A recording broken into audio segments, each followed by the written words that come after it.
우리 제목을 크게 한번 외쳐봅시다. 시작. 결핍의 순간에도 산으로 올라가라. 오늘이 2024년 마지막 주일입니다. 알고 계셨나요? 세월이 참 빠르죠. 시작이 있으면 끝이 있어요. 언젠가 우리 인생의 끝도 있습니다. 끝에 만날 주님을 우리 매일마다 믿음으로 준비합시다. 연말이 되면 늘 아쉬움이 있어요. 왜냐하면 뭔가 채우지 못하고 끝나는 것 같아요. 대부분 연초 세운 계획들을 보면 다 달성하지 못한 채 새해를 맞이하는 분들이 많은 줄 압니다. 이때 결핍의 순간이 찾아옵니다. 결핍은 무력감을 불러온대요. 무력감은 절망감을 낳는데요. 절망은요, 삶을 무의미하게 색칠해버린대요. 그래서 새해가 찾아와도 아무런 기대와 설레임이 없이 자포자기하는 마음으로 맞이하게 된다는 것입니다. 사랑하는 성도 여러분, 어떤 결핍의 순간에도 산으로 올라가야 합니다. 왜냐하면 우리 인생은 결국 미완생으로 시작해서 미완생으로 끝나는 거예요. 최종 완성품은 저 천국에서 이루어집니다. 결핍을 시작하여 결핍으로 끝나는 인생이 우리들의 삶이에요. 그러니 결핍을 인정하고 부활의 주님이 계신 하나님의 산으로 올라가야 합니다. 오늘 마태복음의 끝이에요. 아마 3년 정도 걸린 것 같아요. 오늘 이 강해가 끝나면서 마태는 마지막에 어떻게 마무리할까 고민하지 않았겠어요? 그는 부활하신 예수님을 만나기 위해 산으로 올라가고 있는 제자들의 이야기로 시작합니다. 16절 11 제자가 갈릴리에 가서 예수께서 지시하신 산에 이르러. 여러분, 특이점이 있죠? 원래 예수님의 제자 공동체는 12명입니다. 한 명이 결혼이 발생한 거죠. 한 명이 누구일까요? 가룟 유다입니다. 근데 이 한 명은 단순한 결석생이 아니에요. 단순한 결혼이 아니에요. 제자 공동체에 엄청난 충격을 안겨준 폭탄과 같은 결핍입니다. 가룟 유다의 최후의 모습, 마태는 27장에 이렇게 기록해 놨습니다. 그때에 예수를 판 유다가 그의 정죄됨을 보고 스스로 뉘우쳐 그 은 30을 대제사장들과 장로들에게 도로 갖다 주며 이르되 내가 무죄한 자를 팔고 피를 팔고 죄를 범하였도다 하니 그들이 이르되 그것이 우리에게 무슨 상관이냐 네가 당하라 하거늘 유다가 은을 성수에 던져놓고 물러가서 어떻게 됐다고요? 스스로 목매어 죽은지라. 누가는 이 사건을 연이어서 이렇게 기록하고 있습니다. 사도행전 1장 18절 이 사람이 불의의 삭스로 밭을 사고 후에 몸이 곤두박질하여 배가 터져 창자가 다 흘러 나온지라. 유다는 예수님을 팔아넘긴 배신자입니다. 나쁜 사람입니다. 죄인입니다. 그런데 그게 중요한 게 아니에요. 그는 회개의 기회를 놓쳤어요. 왜냐하면 지금 12제자와 함께 산으로 올라가지 않았잖아요. 자신의 잘못은 후회는 하였지만 회개하지 않았어요. 그리고 하나님이 주신 고귀한 생명을 스스로 끊어버렸습니다. 그는 불의의 삭스에 대한 심판을 받았습니다. 배가 터져 창자가 다 흘러나온지라. 여러분, 이 사건을 복음서 기자가 심도 있게 다루고 있는 이유가 무엇입니까? 한 명의 공동체 그룹에, 이 한 명이 공동체 그룹에 미친 영향이 결코 작지 않기 때문이에요. 12명의 공동체는 나머지 11명은 이 사람으로 인해서 큰 심리적인 내상을 입었을 것입니다. 이렇게 유다의 죽음이 끔찍하게 충격적으로 다가온 얼마 지나지 않아서 예수님께서 십자가에 못 박혀 죽으신 거예요. 그러니 이들이 받을 충격을 상상하기 쉽지 않습니다. 이것을 심리학용어로 스트레스로 인한 외상 증후군이 있을 것이다 라고 말합니다. 극심한 충격으로 인한 스트레스가 우리의 심리적인 타격을 주면 이것이 몸의 질병으로 나타나는 거예요. 극심한 불안증, 우울증, 그 다음에 수면 장애 같은 것들. 하지만 그들은 이러한 결핍의 상황에서도 부활하신 예수님을 만나기 위해 그분이 지시하신 산으로 올라가고 있습니다. 마침내 산에 도착하였고 부활하신 예수님을 만났습니다. 2024년을 말씀을 준비하면서 돌아보니까 참 크고 작은 사건들이 우리 성도님들에게도 많이 있었더라고요. 사랑하는 사람을 잃은 분도 계시고, 소중하게 여겼던 가치들이 무너지고, 삶을 지탱했던 어떤 공동체, 또 가정이 무너지는 것들을 또 보게 됩니다. 혹시 여러분 남에겐 알려주지 못한 그런 충격적인 기억들이 여러분의 결핍의 순간으로 찾아오지 않았나요? 내 잘못이든 타인의 잘못이든 뭔가 내 마음속에 이러한 결핍의 감정을 느끼게 하는 것. 밤이 맞도록 수고했지만 잡은 것이 없은 채 2024년 마지막을 맞이하러, 그럼에도 불구하고 주님의 부활의 주님이 계신 주의 성전으로 올라가신 여러분, 주님으로 축복합니다. 어떠한 결핍의 순간에도 산으로 올라오신 여러분에게 하나님께서 은혜로 채워주실 것입니다. 우리나라에도 큰 결핍의 상황이 발생해서 매주마다 이렇게 갈등이 있지만, 여러분 그 순간에도 우리는 어디로 가야 된다고요? 산으로 가야 됩니다. 오늘 제자 공동체의 특이한 점이 바로 그 결핍이었는데요. 근데 또 하나의 특이한 점이 있습니다. 17절에 보니까 예수를 배웠고 경배하나 아직도 누가 있었어요? 의심하는 사람들이 있더라. 도대체 의심하는 사람들이 누구일까요? 한 명은 알겠는데 11명은 도대체 누가 의심했는지 정확하게 나와 있지는 않아요. 근데 의심하는 사람들이래요. 적지 않게 모든 사람들에게 지금 무언가 파장이 일고 있는 것이죠. 근데 중요한 것은요, 이때 이 제자들의 어떤 상황이냐면은 이미 이 사람들은 부활하신 예수님을 만난 사람들이에요. 예수님은 예루살렘에서 부활하셨습니다. 그리고 거기에서 요한복음의 기록에 따르면 부활하시고 막달라 마리아 여인들을 만난 다음에 11 제자를 만나셨어요. 도마도 만났어요. 그래서 손을 이렇게 대서 예수님 부활하셨다고 다 기뻐했단 말이죠. 그리고 나서 예수님께서 내가 갈릴리로 갈 테니까 거기서 만나자고 먼저 가셨는데, 지금 갈릴리에 2번째, 3번째 정도 만나러 온 거예요. 그럼 이미 부활하신 예수님을 만났으면 부활하신 예수님을 믿어야지. 의심하면 됩니까? 안 됩니까? 그럼 이 사람은 어떻게 된 거예요? 여러분 지금 신앙생활을 수없이 많이 해오신 분들도 계시고, 특히 새가족분들 중에는 한 1년, 2년쯤 지나면 이런 상황이 와요. 내가 진짜 믿는 건가? 이럴 수가 있어요?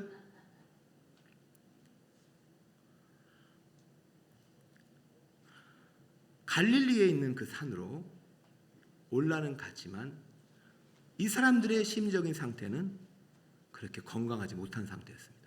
결핍이라는 얘기죠. 자, 신학자들은 그래서 이 사람들 중에 예수를 안 믿는 사람이 있나 한번 분석해 봤는데, 이 단어를 보니까 이렇대요. 디스타조라는 단어는요, 영적인 의미가 아니라 정신적으로 흔들리고 있다. 그래서 신학자들은 RT 프랜스라는 사람들 이것을 심리적인 의심이라고 해요. 불신앙으로 보기는 어렵다. 심리적으로 뭔가 충격에 의해서 흔들리고 있는 상태다. 우리가 잘 아는 칼빈은요, 이것을 믿음의 결핍으로 봅니다. 사도들조차도 믿음이 수많은 기적을 체험했어도 완전히 성숙하지 못한 믿음의 상태, 믿음의 결핍, 심리적인 의심의 상황. 자, 이것을 우리의 상황에 좀 적응해 볼게요. 때로는 여러분에게도 믿음이 흔들릴 때가 있다 없다? 있어요. 정말 열심히 신앙생활하고 충성하고 봉사하고 정말 주님을 위해서 모든 것을 다 2024년 바친 것 같아. 그런데도 때로는 내 마음과 내 뜻대로 계획대로 되지 않을 때는 심리적인 의심의 순간이 찾아오는 거예요. 정말 하나님이 계신가? 정말 내가 구원받았나? 내가 이 교회 계속 다녀야 되는가? 여러분 이러한 상태는요, 잘못된 상태가 아니에요. 이러한 결핍의 상태는 반드시 하나님께서 여러분의 믿음을 좀 더 성숙하게 하시고 성장시킬 타임임을 기억하시기 바랍니다. 결핍의 순간에 주님께 나아가야 합니다. 결핍의 순간에 내 결핍을 인정해야 된다. 아, 그렇구나. 나는 이렇게 결핍투성이구나. 나는 수고해도 채울 수 없는 인생이구나. 내 인생은 난 이렇게 시작해서 이렇게 끝나는구나. 그걸 인정할 때 우리는 부활의 주님이 계신 산으로 갈 수 있는 것이지, 야, 나는 다 할 수 있어, 나는 만족해, 나는 부족한 게 없어, 그러면 산에 안 가죠.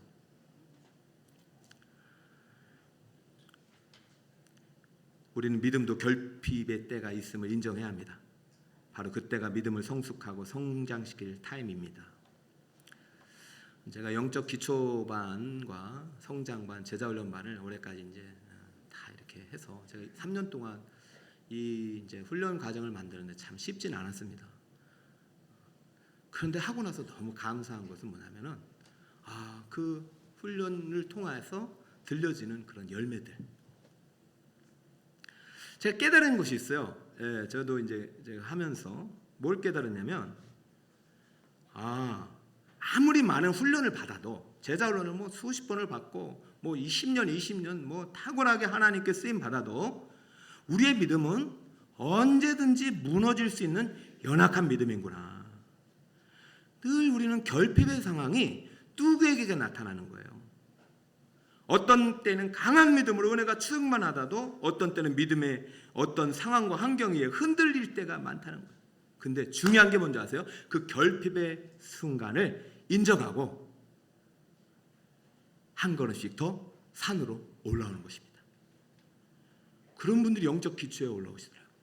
그런 분들이 영적 성장을 하겠다고 올라오시더라고요. 아니, 직분자, 권사님, 장로님들 다 받는 거예요. 그런 분들이 이제 제자훈련 받는 거예요. 이전에 신앙생활 상관없이 내가 주님 없이는, 내 결핍은 주님만이 채울 수 있다. 그래서 최근에 이제 영적 기초나 성장은 다 수료해서 얘기를 들어보니까, 목사님, 제가 영적 기초를 아니었다면 제가 기도를 몰랐을 거예요. 내가 처음으로 목장 예배 대표 기도를 하였습니다. 대표 기도한 게 그렇게 행복이에요. 영적 성장 마치신 분은, 목사님, 제가 그동안 주께서 받은 은혜가 얼마나 큰지, 내가 이렇게 충성된 직분자로 봉사자로 쓰임받을 게 얼마나 귀한 것인지를 깨달았습니다. 제자반은 어떤 이야기를 많이 하냐면, 주여, 대부분 충성된 일꾼들이 오는데 어떤 고백을 하냐면, 주여, 나는 죄인임을 깨달았습니다. 아무리 내가 수고하고 노력해도 나는 믿음의 결핍의 상황이 끊임없는 주님이 필요한 죄인임을 깨달았습니다. 여러분, 우리는 평생 주님이 필요합니다. 여호와가 나의 목자시니 내게 부족함이 없으리로다. 오늘 마태가 마지막 소개한 11명의 제자들도 예수님을 열심히 따랐어요. 그런데 마지막에는 다 실패자예요. 낙제점을 받았어요. 예수님이 정말로 가야 할 십자가 그 자리에는 거의 다 도망쳤어요. 거의 다 탈락. 그렇기 때문에 부활하신 주님을 처음 만나서도 아마 위축돼 있을 것 같아. 내가 이거 부활하신 주님을 따라갈 자격이 있는가? 그럼에도 불구하고 내 믿음의 결핍, 또 인생의 결핍의 상황에도 불구하고 산으로 올라가야 합니다. 부활의 주님을 만나야 합니다. 왜냐하면 그분만이 우리의 모든 결핍을 채울 수 있기 때문이에요. 할렐루야. 보니까 몸에 결핍도 많이 계셔. 우리 어르신들은 몸이 많이 결핍이에요. 목사님 몰라서 그렇지 내 허리가 망가졌어. 목사님 나 무릎 다 망가졌어. 저는 모르는데요, 주님은 아셔. 그런 결핍의 몸을 가지고 마지막 주일을 올라오신 여러분 진심으로 축복합니다. 주님만이 만질 수 있어요. 저는 만져도 낫다가 안 낫다 그래요. 주님이 저를 쓰다가 안 쓰다가 그러시고. 부활하신 주님께 올라갑시다. 3040 결핍이 얼마나 많아요. 애 하나 키우기도 힘들어요. 그러나 주님이 키우십니다. 11 제자가 그런 결핍의 상황, 믿음도 결핍, 또 공동체도 깨져가지고 그런 심리적인 결핍, 그럼에도 불구하고 산으로 올라갔어요. 그랬더니 주님이 이 제자들을 그 결핍을 어떻게 채우셨냐면 주님이 말씀으로 채우셔요. 모든 결핍은 말씀으로 채우십니다. 이때 주신 말씀이 정말 중요한 말씀이었죠. 이 말씀대로 믿고 따르고 순종하는데 인생의 모든 결핍을 다 해결해 주시는 거예요. 자, 주님께서 마지막 이 제자들에게 결핍의 순간에 주님이 지시하신 산으로 올라온 제자들에게 주신 그 해답의 말씀, 명약이 되는 말씀, 18절부터 19, 20절까지입니다. 한 목소리로 여러분의 주신 말씀을 읽어보겠습니다. 시작. 예수께서 나와 말씀하여 이르시되 하늘과 땅의 모든 권세를 내게 주셨으니 그러므로 너희는 가서 모든 민족을 제자로 삼아 아버지와 아들과 성령의 이름으로 세례를 베풀고 내가 너에게 분부한 모든 것을 가르쳐 지키게 하라. 볼지어다 내가 세상 끝날까지 너희와 항상 함께 있으리라 하시니라. 할렐루야. 지금 예수님께서 말씀으로 채우고 계신데요. 이 결핍을 내 말씀으로, 그 말씀이 무슨 명령이에요? 위임 명령, 지상 대명령이에요. 이 명령이 왜 구별된 명령이냐? 마지막 주님이 이 승천 전해주신 대명령이고 모든 결핍의 상황 속에서 예수님께서 우리를 채우시는 말씀이기 때문에요. 이 말씀 순종해 보세요. 여러분, 왜 지금 하늘과 땅의 모든 권세를 내게 주셨느냐? 내게가 누구냐면 예수님이잖아요. 하늘과 땅의 권세는 예수님 겁니다. 그거를 원래 아담에게 주셨어요. 위임된 권세. 네가 하늘과 땅을 통치하라. 통치권을 줬는데 이 통치권을 누가 빼앗아 갔습니까? 죄로 인하여 사탄 마귀가 빼앗아 갔잖아요. 그 마귀의 역사가 지금 인류의 역사입니다. 그러므로 우리는 죄로 인하여 망가진 세상 속에서 결핍 속에 살다가 결핍으로 죽을 수밖에 없어요. 그런데 빼앗긴 권세를 누가 되찾아 주셨어요? 기업물을 짜신 예수님이 그 권세를 되찾아 오셨어요. 십자가에서 이기시고 사탄 마귀가 싸워 이기시고 부활 승리하셔서 그 권세를 받으셔가지고 지금 딱 나타나신 거예요. 그리고 누구에게 줄까? 순종하여 오는 자에게 주리라. 할렐루야. 결핍의 순간에도 불구하고 믿음으로 산에 올라간 자에게 주리라. 한 사람은 안타깝게 탈락했죠. 그럼에도 불구하고 아픈 몸과 마음과 실패한 자신의 과거를 주님 앞에 내려놓고 산에 오르는 제자에게 말씀하신 것입니다. 내가 이 위임된 권세를 너에게 줄 테니 이 권세는 어디다 써야 되느냐? 지금 하는 명령에다 써야 된다. 너희는 가라. 모든 민족으로 제자를 삼아라. 아들과 성령의 이름으로 세례를 베풀어라. 그리고 내가 지금까지 마태복음뿐만 아니라 창세기부터 요한계시록까지 기록될 모든 성경에 가르친 모든 것을 분부한 것을 가르쳐라. 지키게 하라. 할렐루야. 이 명령을 받은 존재가 바로 교회입니다. 그러므로 2024년 1월부터 지금까지 얼마나 많은 수많은 결핍 속에서 여러분 살아가겠습니까? 그리고 2024 결산해 볼 때 얼마나 결핍이 있었겠습니까? 우리 교회도요 결핍이 있어요. 재정 결산 오늘 하잖아요. 결핍이 있어요. 그럼에도 불구하고 부활의 동산 주님 만나러 이 교회에 오신 이 예배자에 오신 여러분을 진심으로 축복합니다. 다시 한번 하나님께서 여러분에게 그럼에도 불구하고 위임해 주실 것입니다. 그럼에도 불구하고 하늘과 땅의 모든 권세를 여러분에게 주실 것입니다. 그렇다면 여러분 이제 어떻게 해야 될까요? 우리는 가야 합니다. 우리는 세상으로 가야 합니다. 그리고 하나님의 말씀대로 순종해야 합니다. 오늘 제자들이 이 하나님께 위임받은 것 딱 한 가지예요. 그들이 시험 점수가 좋아서 아니에요. 그들이 재산이 많아서 아니에요. 단 하나 주님 말씀에 순종했기 때문이에요. 16절 11 제자가 갈릴리에 가서 예수께서 무슨 산입니까? 지시하신 산, 명령하신 산, 가라고 한 그 산. 할렐루야. 여러분에게 2025년 예수님께서 새로운 산을 명령하실 것입니다. 그 산으로 올라가 부활하신 주님을 만날 수 있기를 축복합니다. 결핍은요 쉽게 채워지지 않아요. 2024년의 결핍의 상황들은 2025년도에도 존재할 수밖에 없어요. 그러나 결핍에 머물러서 산에 올라가지 않는다면, 결핍에 머물러서 주님의 명령을 따르지 않는다면 그 산은 영원히 여러분 앞을 가로막는 거대한 장벽으로 남아있을 것입니다. 그러나 믿음으로 예수님 명령하신 그 산으로 올라간다면 주님께서 큰 은혜로 여러분의 결핍을 채워 주실 것입니다. 이 이야기가 바로 이제 사도행전의 이야기예요. 제자들은요 11명에서 말씀을 받아요. 이거 어떻게 해야겠어요? 예수님 그렇게 말했어요. 갈릴리에서 말씀하시고 내가 이제 저 예루살렘 갈람산 또 간다. 걸로 와라. 나 거기서 승천할 거야.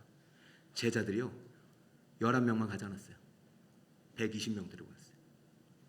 그 전에 예수님께서 마띠아라는 한 명을 채워주셨어요. 여러분 숫자 12이 중요합니다. 12의 공동체가 산으로 올라갔다는 게 중요해요. 12과 함께 120명 올라가서 거기서 하나로부터 임하는 성령을 받아버립니다.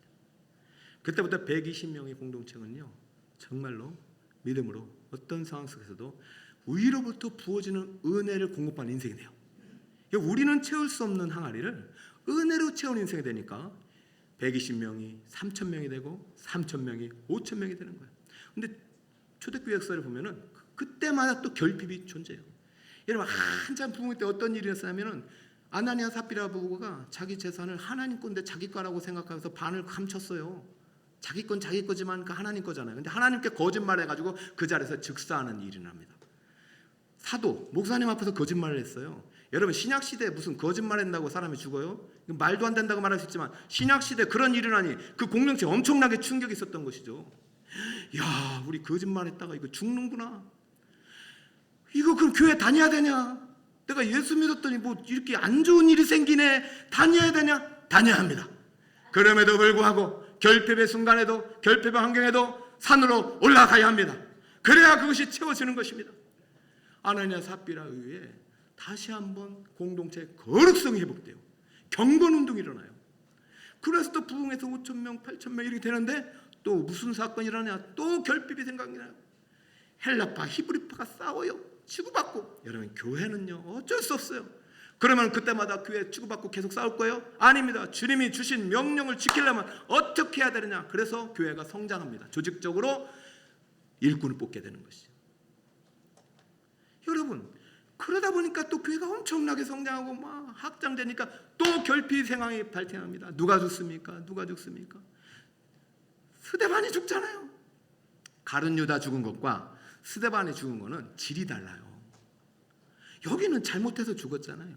근데 스데반은 진짜 충성됐고 기도도 잘하고 성경도 많이 읽고 설교까지 할 수 있었고 그런데 왜 하나님이 죽이시냐? 이거 교회 다녀야 되나 말아야 되나? 여러분 신앙생활해도 결핍의 상황이 있다 없다? 있다. 그럼에도 불구하고 어디로 올라가라? 산에 올라간다고 했더니 절로 가시면 안 되고 산이라는 것은 주님이 계신 동산 교회입니다. 교회 알았죠? 영적으로 교회에 오셔야 돼. 교회 말씀을 드려야 돼. 여러분 믿음의 우리 성도님들 어떤 결핍의 상황도 절대 주일마다 산에 올라와셔야지 바다로 가시면 안 됩니다. 산에 올라오셔야 돼. 지금 바다 가신 분이 계신가 모르겠다. 동해 바다만 가면 안 되는데. 우리 2025년을 앞두고 있습니다.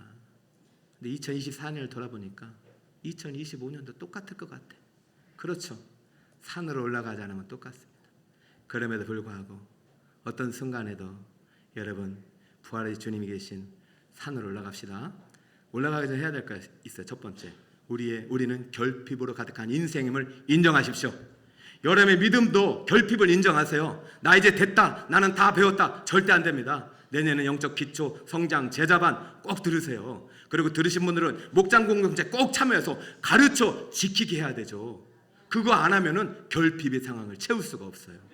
할렐루야. 다시 한번 영적 기초, 성장, 제자반 꼭 들으시고 다 들으신 분들은 목장에서 가르쳐 지키게 해야 되죠. 그래서 오늘 목자들 마을장들 모이는 거예요.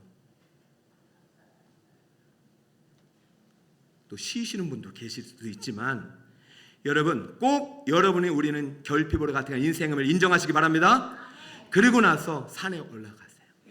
여러분 내년만큼은 결심하셔서 내가 52주 꼭 산에 오르리라. 할렐루야. 52주 주일 성수를 하리라. 할렐루야. 내년만큼 결심해서 내가 일꾼이고 봉사자고 교사고 목자인데 내가 금요 성령 축제 산에 오르리라. 기도 없이 사명 감당하지 않으리라. 내가 직분자 감당하지 않으리라. 기도 없이는 감당하지 못하리라. 그러니 반드시 기도하리라. 할 수 있거든 새벽 예배도 참석하리라. 결심을 하셔야 돼요. 내가 어떤 상황에도. 그리고 마지막으로 2가지 산을 꼭 올라가셔야 됩니다. 이제 연말이 돼서 여러분 꼭 해야 될 산이 뭐냐면은, 올라가야 될 산이 뭐냐면은 송구 영신예배 산에 올라가셔야 돼요. 송구 영신예배 저 설악산으로 가든가 속초로 가시면 안 되고 꼭 주님의 교회에 오셔야 돼요.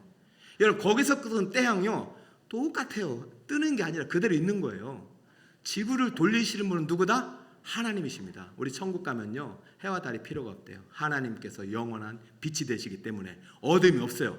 그러니까 2024년 어둠 속에 보냈어도 영원한 태양빛이 되신 예수님을 만나야 되고, 2025년 희망찬 새 생명에 미친 예수님과 함께 시작하는 송구 영신예배 산으로 꼭 올라오시기 바랍니다. 그때 여러분의 결핍의 기도 제목을 꼭 써서 오세요. 저도 함께 도와드릴게요. 1년 동안 함께 기도해 봅시다. 함께 주님께 가지고 나아가 봅시다. 두 번째 산은 어디로 가야 됩니까? 여러분 1년 52주 다 새벽기도 나올 수 있는 사람 한 사람도 있어야 되죠. 있는데 이 결핍이 늘 결핍, 피곤해서 자고 뭐 힘들어서 자고 그러니까 꼭 52주 중에 첫 주는 드리자. 몇 주는 드리자? 그게 신년 특별 새벽기도 됩니다. 여러분 저는 새가족분들에게 좀 도전하고 싶어요. 이제 어느 정도 1년 이상 지났으면 반드시 첫 주는 드리는 습관을 들여야 돼요. 첫 주는, 첫 시간, 첫날, 11조 이런 것들이 이제 여러분 신앙에 드려야 될 우리의 믿음의 산입니다. 사랑하는 여러분, 주님께서 어떠한 결핍의 상황 속에도 불구하고 믿음으로 산에 오르는 여러분에게 주님이 한량함을 은혜로 채워주실 것입니다. 말씀으로 채워주실 것입니다. 성령으로 채워주실 것입니다. 우리의 모든 결핍은 부활하신 주님만이 채우실 수 있습니다. 여호와는 나의 목자시니 내게 부족함이 없으리로다. 결핍의 순간마다 나는 그러한 연약한 힘을 인생임을 인정하고 부활의 주님이 계신 산으로 올라가 모든 결핍의 은혜가 주의 은혜로 채워지는 우리 2024년 오늘 이 시간 되시길 축복합니다. 자, 오늘 마지막 시간에 우리 성찬 예식을 하게 되는데요. 성찬 예식은요, 우리 모든 결핍을 주님의 살과 피로 채우는 예식입니다. 상반기 때는 금요일 날 하는데 마지막 시간에는 1년을 다 주님께 드리면서 주여 이거